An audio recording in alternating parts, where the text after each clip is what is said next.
All right, I got 9 o'clock military time today. Good morning. Hope everybody, happy May Day. Can't believe we got through the longest month ever. What a relief. Thrilled to be back with you on this Friday morning. Thanks for tuning in. Hit a couple things and then just housekeeping. There's a chat box. Feel free to ask questions, comments, whatever, I'll take it. And so if you have any thoughts, or if you're not able to join in on the chat, or if you're by telephone, feel free to send us an email, info@columbiachamber.com, and we're happy to answer any questions you may have and or comments that you have. Yes, so we started May 1st, big day today, only because things are starting to open up. Restaurants in Irmo, state parks. I'm so excited about state parks opening up today around the state. That's going to be huge and a beautiful spring weekend to get outside. So please enjoy the state parks. A couple big meetings to note this week. The governor's Accelerate SC Task Force has been meeting all week long, different committees and subcommittees as well. I couldn't listen to all of them, but I did get to chime into a few of them. Good comments. They were discussing obviously restaurants, and Bobby Williams with Lizard's Thicket was representing the Restaurant Association in those meetings. The recommendations were to open up May 4th with hope they could get May 11th and maybe even May 18th. You're going to see a staggered in approach there. Restaurants that have outdoor seating will probably open up first. It's easier to social distance outside than inside. There got to be some, I mean, let's be real. You can open up any day you want to, but as long as consumer confidence is not there, it's not going to matter, right? And so I think as we look, there's also, you got to look at supply chain issues. And if you talk to US Foods or Cisco and all, they're backlogged. And so it's going to take them a while to fill all the restaurants up with the supplies they need. And then you've got to figure out how to be COVID safe and how do you market that? And that's real big niche you're going to have as you open up your business, thinking about how you can tell everybody that you've cleaned and how you've sanitized and what precautions are you taking for your safety. Costco, big announcement this week that you can't go into a Costco store without a face mask. I don't know where I put my face mask, but it's around here somewhere. Everybody's going to need them. So these are just some of the, we talked a little bit about this last week. What can you do as a business owner, and what do you do with your customers to make sure they feel as safe as possible and opening up? And you as a consumer, what do you expect when you go out? And what do you want to see when you go to a restaurant? I'm not sure we all know that, but what we do know is things will change. So I think, there are a lot of people clamoring or jumping to be the first ones out the door. I'm taking pen and paper and watching and seeing how this transpires over the next week to 10 days. But I do think you're going to see a lot more openings start announcing this. It may be even today, but I do think the governor will ease those restrictions a little bit.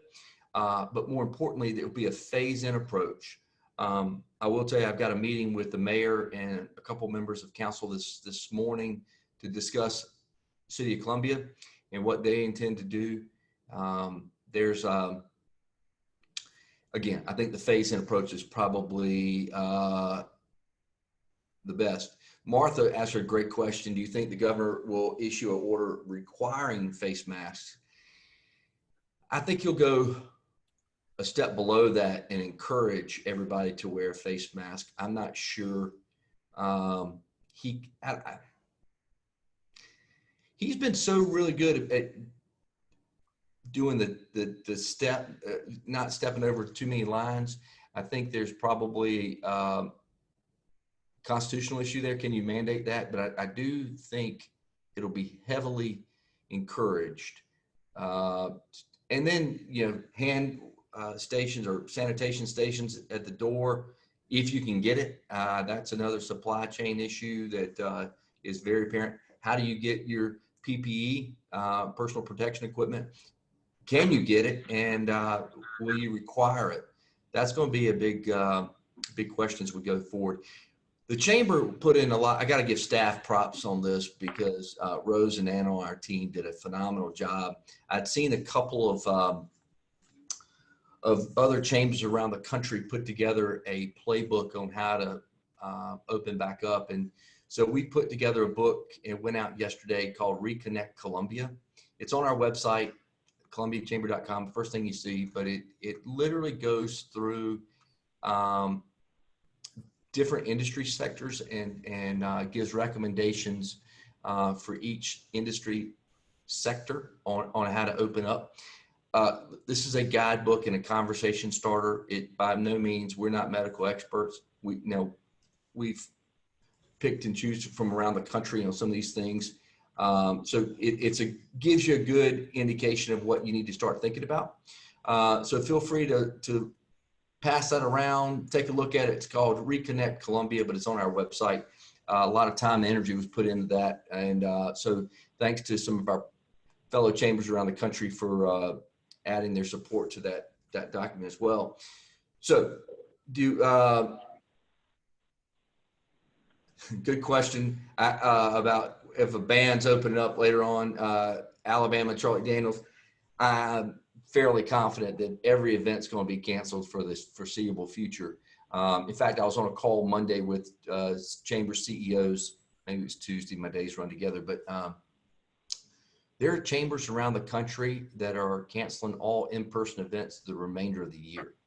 And so as we look and see what, we have to be very, very cautious as we open back up and we fall into a state of complacency and comfort back to the, getting out and moving around. But the fall is going to be pivotal because if this second wave hits like everybody thinks it's going to hit, it could do more damage than what we've already had. So I think most folks, I don't know how you can social distance at a concert. I'm sure you can, but I've enjoyed the virtual, but I don't think we're having events. I was on the phone with Bill Ellen yesterday at the convention center, and there are a number of conventions and all that have postponed till later in the fall. That makes Adam Vance very, very happy, but there are others that are just taking a wait and see approach. We've had a conversation this week on what do we do about our gala, 700 people in the convention center. We could host it, but I don't think there are going to be many people who want to come. I mean, there are a lot of corporate lawyers that are telling the risk management folks that, don't go to anything. In fact, all of our employees aren't allowed to go to anything. So we as a chamber have to be cautious on what can and cannot take place. And we're all going to have to think differently on how we do things. So it's going to be a challenge. Speaking of challenge, y'all saw my note this week. I'm sure that I did just want to address the elephant in the room that we as a chamber are going to think about doing things differently in the next couple of months. We are, as a business, mail has been slow. And so we are staff's going to be furloughed through July. But it's a way of us preparing ourselves for the fall. So I appreciate our staff who's been very understanding, and they've been super helpful this week as we've moved, and we're officially in our new location at 1225 Lady. We're organized. Well, they are. I'm not. You can still see boxes behind. Sorry. But this has been a tough week for staff, and so I want to thank them for all they've done for us, and I look forward to having them back in a couple months. But we're still going to be rocking and rolling here. They're going to work a day a week. We'll probably split that up into 2 half days, but that way, we're taking care of them. They're all their benefits are staying whole. And anyway, it was the best way to take care of staff if we can go down to 1 day a week. And so we're going to be doing that just for the summer months. All right. I'm sure there are a couple. Hold on, let me take a break and read a couple of questions. Katerina, do you think that many in-person events that are going to be canceled are going to be replaced by digital alternatives? I do. I think so. I think, I don't know how many people, I'm sure y'all are the same way. I have missed the interaction with people. granted, I enjoy seeing y'all smiley faces, even Ben Brantley this early in the morning, but literally the interaction that we have, if it's catching up over lunch or a cold drink after work, I miss that. So I do think those types of things are important. In fact, one of my questions later on for y'all today is, Greenville announced today they're doing a virtual business after hours next week. And I know business after hours aren't for everybody, but if you have an interest in that, let us know. I mean, we certainly want to be responsive to the partners. So if there's things that y'all see or want us to do differently, let us know. We're all ears. And I think, so Katarina, to your question, I do think a lot of them will be virtual as we go forward. We're still hosting all of our committee meetings. All that is, of course, gone virtual, but people have a longing to be back to normal. And as much as we can assist and keep doing what we need to be doing, but bringing in our partners and volunteers, we're going to try to do that. So yes, got one more.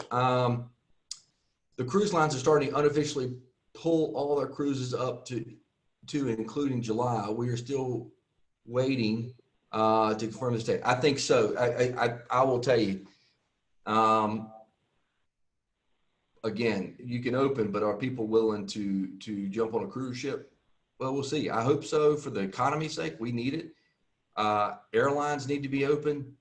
You know, you can find good deals on hotels and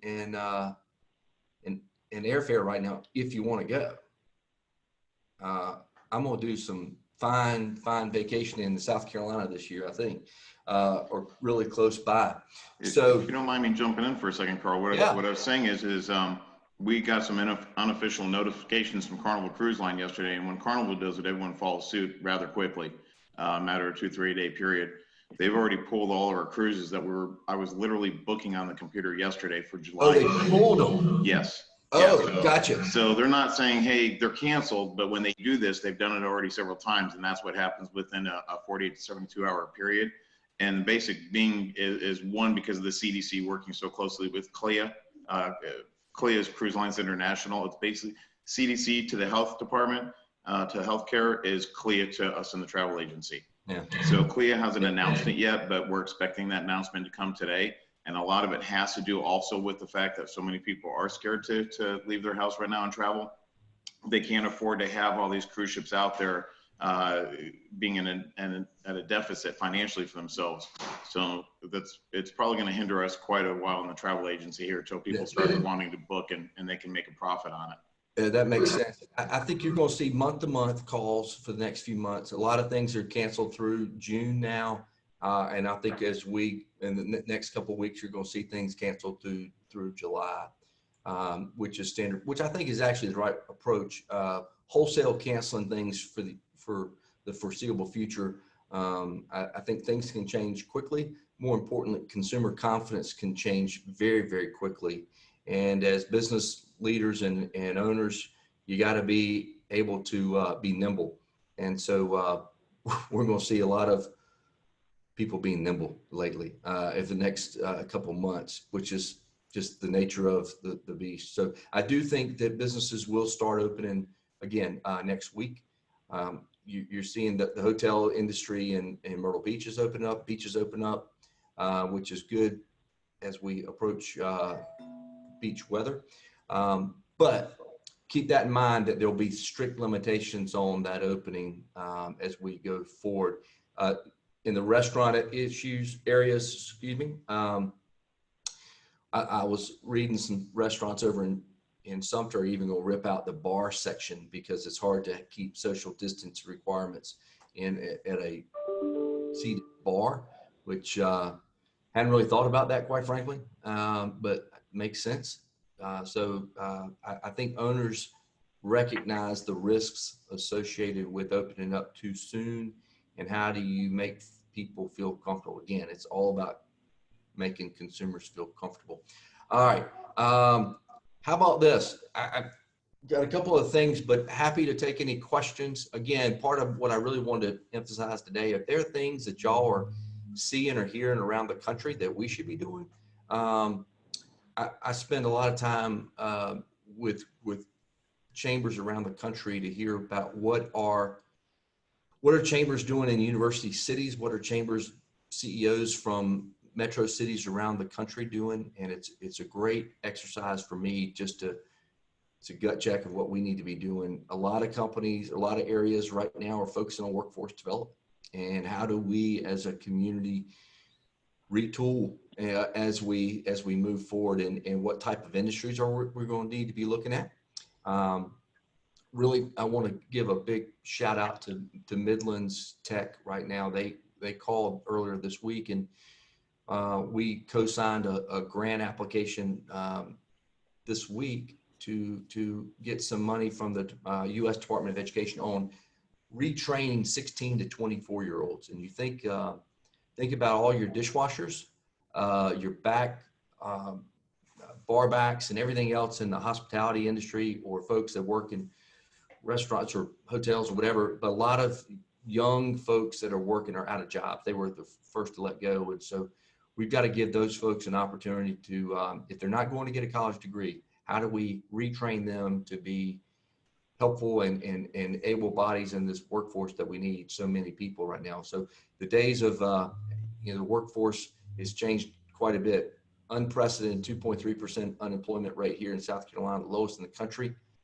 And then at the peak, we had 83,000 2 weeks ago, folks applying for unemployment. So things change on the dime. It's unbelievable. So anyway, so thanks to Midlands for including us in that. We're excited about helping retrain young adults.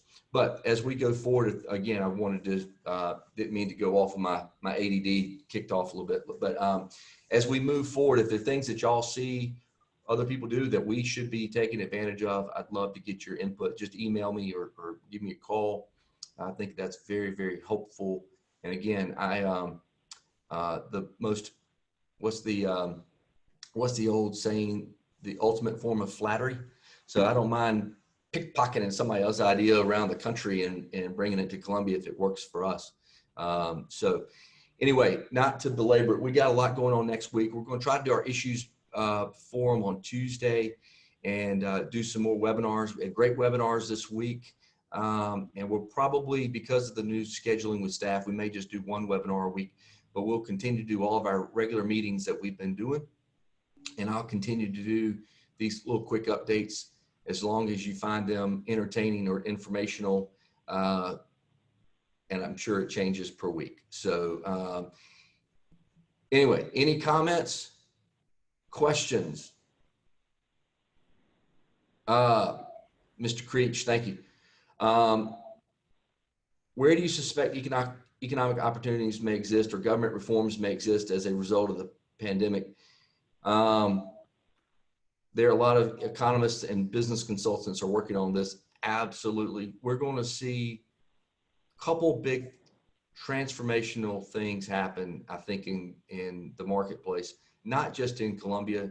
You're going to see a lot of M&A work. You're going to see a ton of mergers and acquisitions in the nonprofit world. You're going to see the economic development industry change. Think of the amount of companies that are producing things overseas, especially on the healthcare related. I was talking to the CEO of the Raleigh Chamber this weekend, the amount of interest that healthcare companies have in bringing manufacturing back into the United States. She's unprecedented. And so they're busier than they've ever been in trying to attract and bring in new industry and manufacture, whether it's health drugs or PPE, it's at an all-time high. So I think we've got to do a couple things: retrain the workforce, really focus on opportunities for this region. If you think about what Right Dose and Nephron do on a daily basis, amazing the drugs that they produce. We have a skilled workforce catered around those two companies.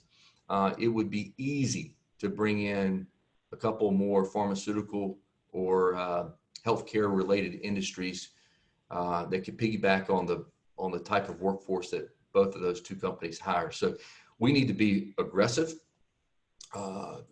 We don't win by sitting back and waiting for things to happen. So we've got to be far more aggressive in how we approach economic development going forward. the landscape is going to change. And so how do we adjust and pivot would be huge. All right, a couple more real quick. I think that after our Zooms meetings are a great idea. I'm curious on how it's going to work for the Greenville Chamber. If it does work well, perfect. Where I was going to tune in on Tuesday for theirs just to see how it works. I did have a happy hour last night with my college friends. We were supposed to get together this weekend, and so we had a fun time. So I know it can work. I'm more interested to see how it works with a couple hundred people. Mr. Wade, many business consultants are saying that this is a good time for business development, not necessarily selling harder, but building trust and relationships. No kidding. Now's the time to prove yourself. I have hung up on a few salespeople lately, only because they were pushing a product and not checking in. We've got time to be very, very thoughtful and deliberate in how you reach out to your customer base. Checking in, saying hello. It is best time to do that. It's a good point there. Yes, Greg's virtual tour of the Chamber's new digs. Absolutely, we'll try to do that. I'll put that out. Maybe I'll dial in next week on my iPad and we can take you around.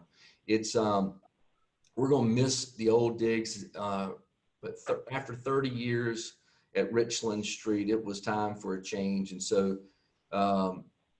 Little more open concept, but the walkability of being downtown is great. I think staff's going to really, really enjoy it. It is taking a little bit of getting used to. I'm sure I may have a staff on here, but adjustments from offices to workstations has been a learning curve. I'll just say that. But we're getting there. We're modern, and it is far more efficient. So how about Elizabeth? A Snelling received job orders the last 2 weeks in welders, financial assistant, receptionist, senior project manager, development and IT industry. That's tool and dies, good stuff. So if you've got folks that need employment, there are a lot of job opportunities out there. So we'll put that on the page, but look that through our job page on columbiachamber.com, and good luck finding those jobs. But I know there are a lot of people that need them, so let's help them get retrained. And it is Eric, good question. Eric had a question about hospitals begin elective procedures. I know for a fact that they're opening those up slowly. I know Prisma has moved to keeping COVID patients and certain hospitals and moving elective outpatients to other hospitals in the region, which is smart. I think at their peak, hospitals were down, their elective surgeries were down about 80%, and hospital visits down 60%. Most of those are virtual now. So unbelievable impact on the healthcare system. And so it was a shock, but I will tell you, what I do think will be transformational after this is I think we'll see this in phase 4 of Congress's recovery plan, is the need for infrastructure, and specifically broadband around in the rural parts of the state.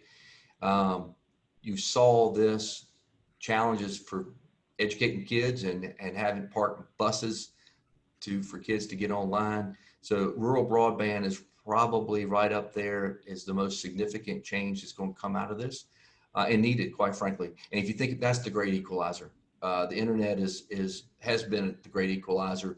But if you get access to rural parts where telehealth, education is going to play a significant role in these rural communities. So Frank had a good question.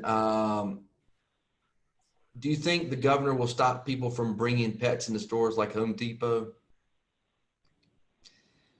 I don't know. Folks are funny with the dogs, right? Yeah. They want to take them out. So I don't think he'll go that far. I think what he's going to do, I mean, if you think about Henry's response to COVID, I really have been pleased with how he's been very deliberate, and where it would have been easy to listen to some of the talking heads around, he's locked in on what he's going to do. So I think he'll be opening up. Please, please, please. I'm begging him to open up the barber shops. I need it badly, but we need those folks, and we need the restaurants open again. And if you listen to Henry, any of these press conferences this week, he's been hearing a ton to have the restaurants open in time for Mother's Day. So we got 1 week, and so I think we'll be there. So listen, I'm very much sensitive to everybody's time. Hold on last one. Microsoft is offering special certification prices that our engineers are taking advantage of, and we're doing special pricing for cybersecurity awareness training for our customer staff, especially with so many working from home now. That's Kevin with IntelliSystems. So absolutely, if you've got some needs, IntelliSystems has been a big help for us in getting our IT needs up at our new place. So thanks, Kevin, for what y'all have done for us. All right, it's a wrap for today's Coffee with Carl. Thanks for tuning in. I really, really appreciate it. If y'all need anything, don't hesitate to reach out to the chamber. Again, we'll have all this and plenty more on our website. And if you want to see a play-by-play on how to open up your business, Reconnect Columbia is the first thing you see when you get on our website. So y'all have a great weekend, and get out, enjoy the warmer temperatures, and we'll see you next week. Thanks a lot. Bye. Thanks, Beth.